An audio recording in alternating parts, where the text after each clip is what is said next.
مستعينة TV مستعينة Can you feel it مستعينة ما شاء الله program مستعينة All about Islam مستعينة TV مستعينة Can you feel it مستعينة We got your kids covered مستعينة We soon all us مستعينة Connect yourself to the right channel Halal advices of course right here Don't touch that dial here, don't you مستعينة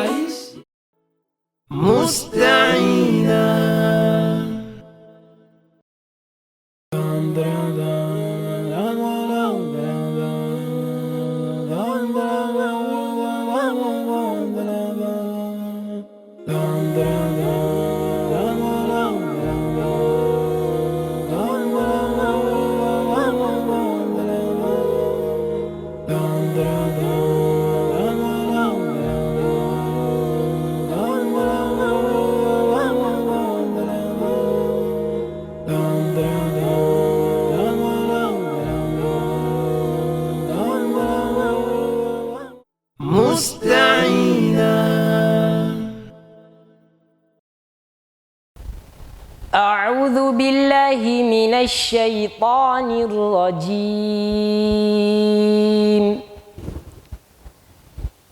بسم الله الرحمن الرحيم تبارك الذي جعل في السماء بروجا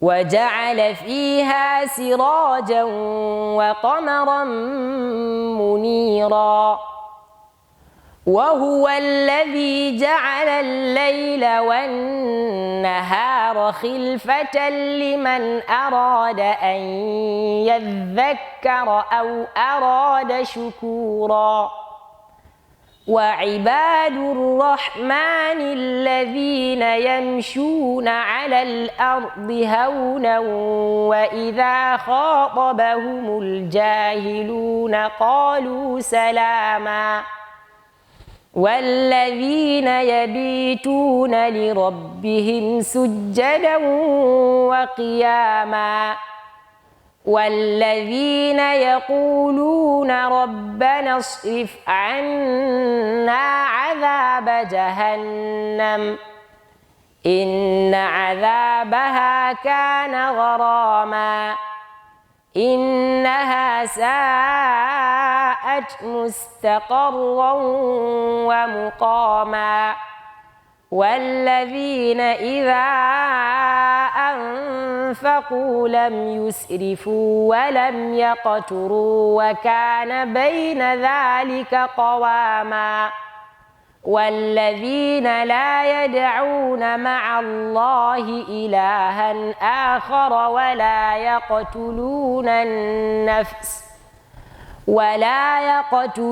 النفس التي حرم الله إلا بالحق ولا يزنون ومن يفعل ذلك يلقى أثاما يضاعف له العذاب يوم القيامة ويخلد فيه مهانا صدق الله العظيم مستعينة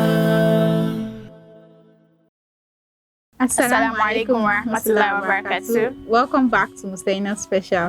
On today's episode, we're doing something different. You will never guess it. Remember how people call your name as a Muslim and your body feels like, no, that's not it. Even some of you call your names in the wrong way. The old people at your house, the non-Muslims. Remember how they used to call your names? We're going to talk about names and their correct pronunciation today. Come closer, learn something. Someone calls Lasisi. What's the correct pronunciation? Abdulaziz, I think. You're not even sure. Wow. It's actually Abdulaziz. So to every Lasisi out there, kindly tell people, my name is Abdulaziz. Next one. What funny name have you heard the wrong pronunciation of? Let me think. Ruka. Rukoya. Sister Rukoya, tell them today. Another name, which is personal to me. My name is Kauthar. I said it on this channel a lot of times. Can you imagine? People call you Kausara. Kausara. Dear people, my name is Kauthar. Our name is Kauthar. If your name is Kauthar, please tell them your name is Kauthar. This is another one I think is common. People called Leitwa. Abdul Latif. Latifa. Name. Auntie Lati. It's not Auntie Lati. Auntie Lati. Auntie Lati. Please, you are not Lati. Your name is Latifa. Nah, mashallah.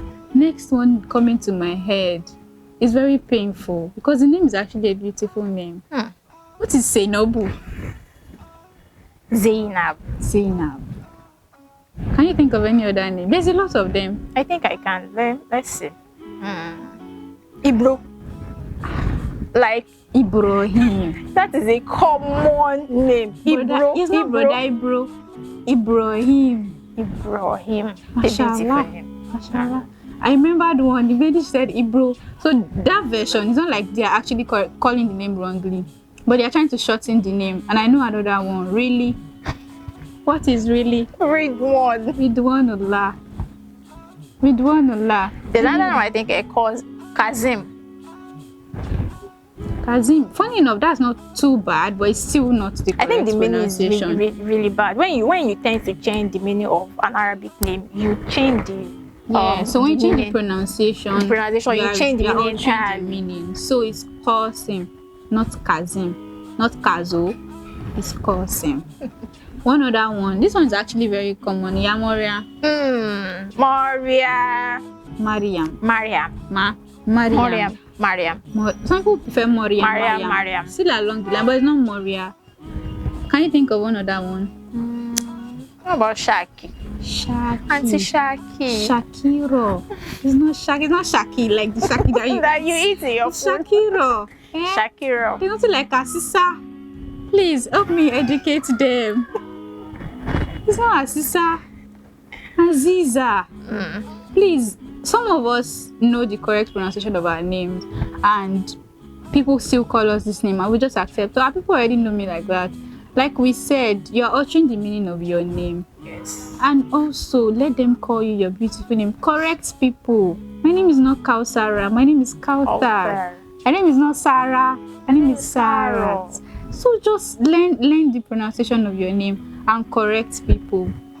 While we are having fun educating ourselves about the correct ways to pronounce our names, like we said, it's beyond just the way we call names. The way we call names has effects on how the name manifests into the life of the person we are calling. There are etiquettes around naming your children as a parent, as a Muslim parent. It is good to always name your children one of the names of Allah or the name of the Prophet Muhammad sallallahu alaihi wasallam, or the name of other prophets, any other prophet, or the name of Sahabas. If you now decided that you don't want any of this, you can choose any beautiful name of your choice that has a good meaning in any language. For example, Ayobami, Oluwabukumi, Ayomide. So they are good names, they are beautiful names. And another thing we should also take note of is the fact that it's the way you call your own children as a parent that other people will call them. If you call your baby Lasisi, people will call him Lasisi for you. So make sure you are pronouncing your baby's name correctly, and you are also encouraging people, telling them to pronounce it correctly as well. We hope you enjoyed this segment of Mustaina Special. Join us on our next episode. Assalamu alaikum wa rahmatullahi wa barakatuh.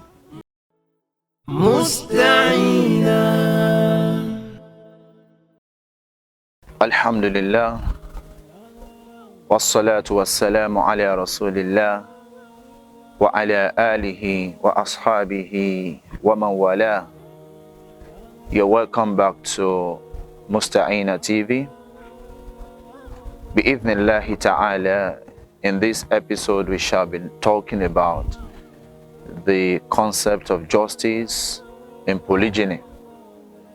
Yes, as Allah subhanahu wa ta'ala says in Surah An-Nisa, وَإِنْ خِفْتُمْ أَلَّا تَعْدِلُوا فَوَاحِدَةً, that if you fear that you may not be just between your wives, فَوَاحِدَةً, then stick to one. This is an indication that justice in polygyny is fundamental. In fact, it is not only fundamental, it is compulsory on the man. But the definition of justice in polygyny, as far as Islam is concerned, is different from the definition of our women. It is clearly different from theirs. You hear our women say, is it possible for a man to love 2 women, 3, 4 women at par, to love them the same way, to love them equally? And some of them, given their little knowledge of the Quran, or perhaps in-depth knowledge of the Quran, they will say, after all, Allah had said it in the Quran that وَلَن تَسْتَطِيعُوا أَن تَعْدِلُوا بَيْنَ النِّسَاءِ وَلَوْ حَرَصْتُمْ. That Allah has declaratively said it in the Quran that you will never be able to be just between women. وَلَوْ حَرَصْتُمْ, even if you try, even if you strive. And they, as a result of this, say that means Allah is telling you not to do it. Since Allah knows that you cannot be just, so you should not do it. No, that is not the meaning of that verse. Scholars of Islam, Mufassirun, scholars of the exegesis of the Quran, have made us to know that Allah subhanahu wa ta'ala was only talking about what? Love. Love. That what you call love is a natural thing which one has no control over. For instance, you as a woman, you as a mother, you have children, 2, 3, 4, 5, 6. Do you love them at par? Do you love them equally? If you say yes, you will know within yourself that it's a lie. You cannot love them equally. But does that mean that you don't love all of them? You love all of them, but you cannot love them equally, because you do not have control over that. It is Allah subhanahu wa ta'ala who imprints love into the heart of humans. And aside this, there are other things that, make a man loves his wife or his wives. A woman who is obedient to his husband 100% is likely to be loved more than the one who is disobedient. What are we talking about? It's not more likely. She will be loved more than the disobedient one. A woman who goes the extra mile to satisfy her husband in bed may be more loved, may be better loved than the other one. A woman who goes the extra mile to put something on the table for the man to eat. A woman who treats her husband like a king. A woman who treats her husband like the best. A woman who gives unimaginable treatment to her husband is likely to be more loved than the one who doesn't see this as a value, who doesn't see this as something to be done. So this is what Allah subhanahu wa ta'ala was talking about. وَلَن تَسْتَطِيعُوا أَن تَعْدِلُوا بَيْنَ النِّسَاءِ. You will never be able to deal, justly with them. وَلَوْ حَرَصْتُمْ. Even if you try to. The meaning is that you will never be able to love them the same way. You will never be able to love them equally. وَلَوْ حَرَصْتُمْ. Even if you try to do so. So we should not get it twisted.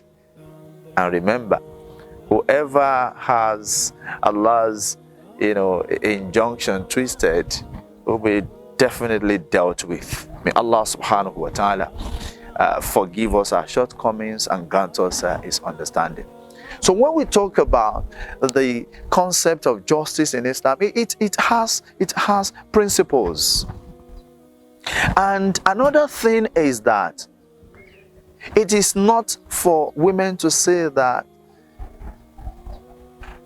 their husbands must give to them what they give to the other women. No, that is not justice. Justice is about each wife. It is about the needs of each wife being what? Being met, being satisfied. For instance, a wife has 3 children. Another one has 1 child.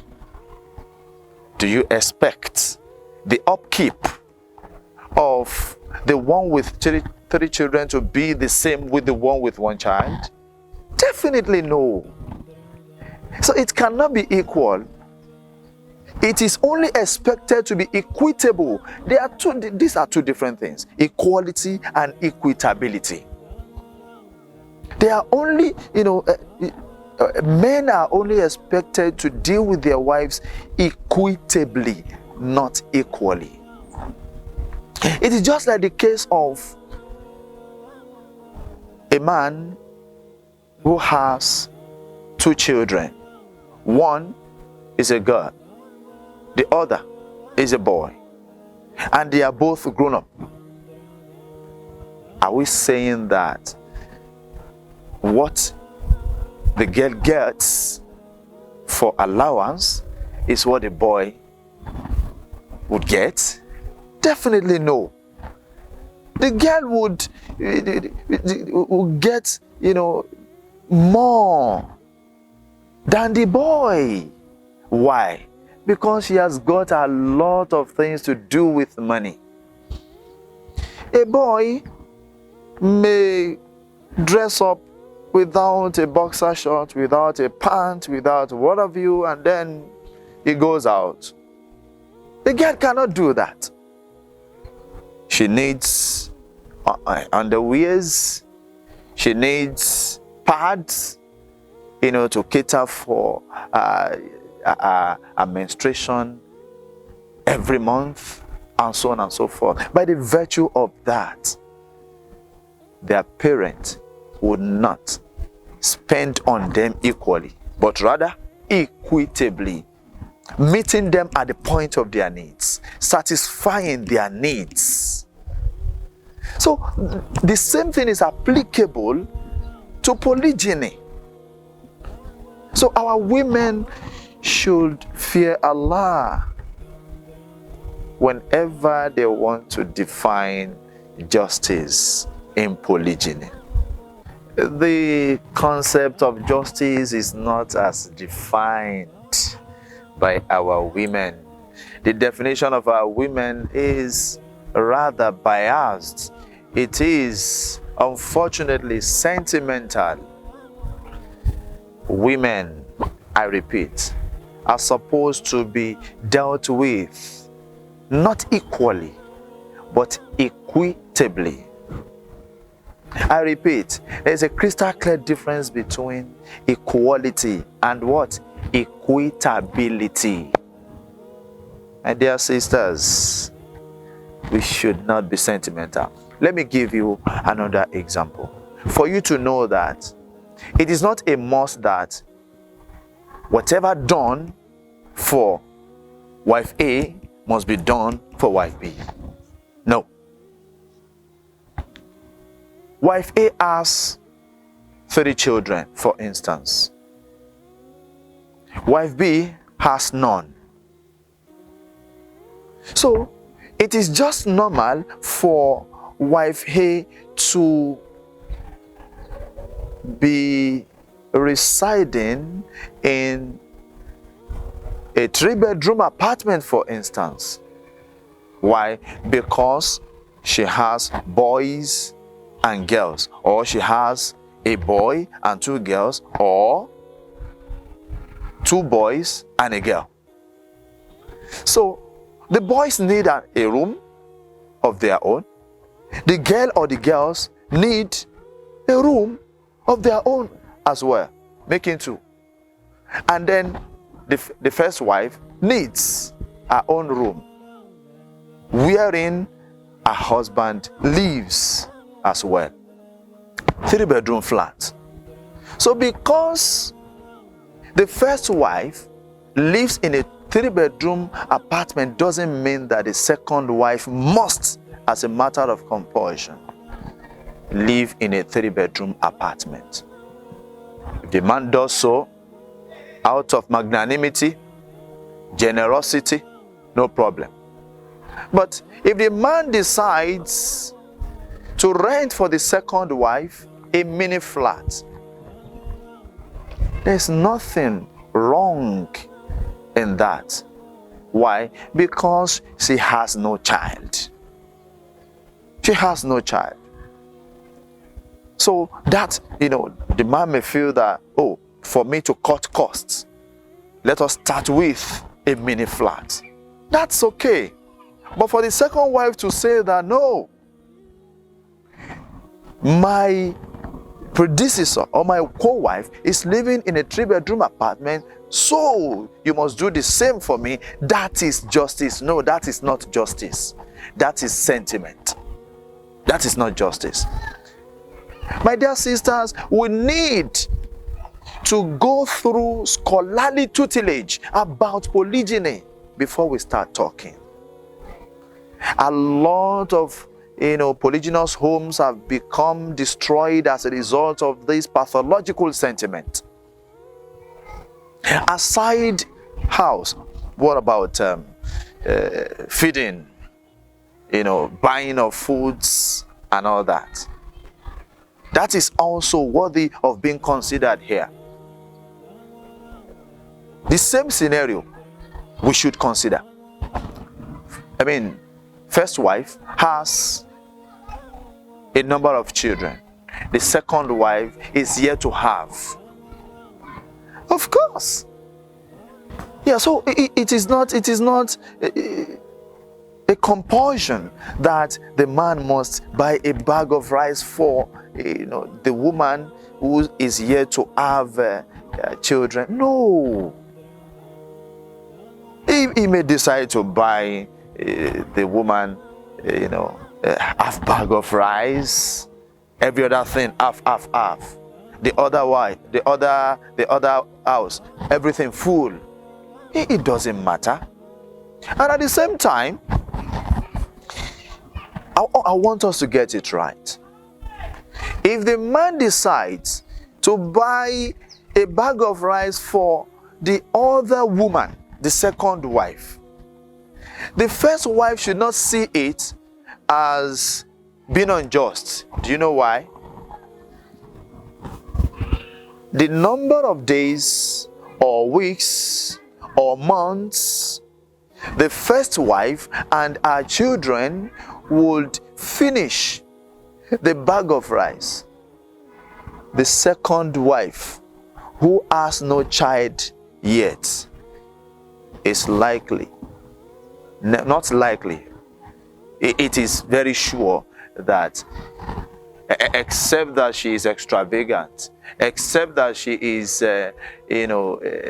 unfortunately generous, except that she is wasteful, she will still be eating us. So if the man is compelled to buy another bag of rice for the first wife the following month, there's every possibility that the other wife would only have another bag of rice after 6 months. So after 6 months, she has another bag of rice. But the first wife, before 6 months, the man had bought 6 bags of rice. That is equitability. And this is the true definition of the concept of justice in polygyny. Our sisters, I urge, should fear Allah, and they should try as much as possible to learn about Islam.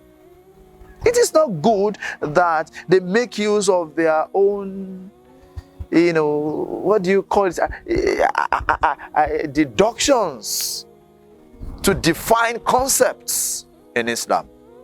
Musta'ina TV, Musta'ina, can you feel it? Musta'ina, Mashallah program, Musta'ina, all about Islam. Musta'ina, Musta'ina TV, Musta'ina, can you feel it? Musta'ina, we got your keys covered. Musta'ina, we soon all us. Musta'ina, connect yourself to the right channel. Halal vices, of course, right here.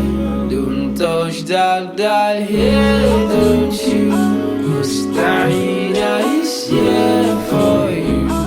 Islam channel like no other. We got you covered, don't bother. We never run house of halal contents. We bring to your view tranquility.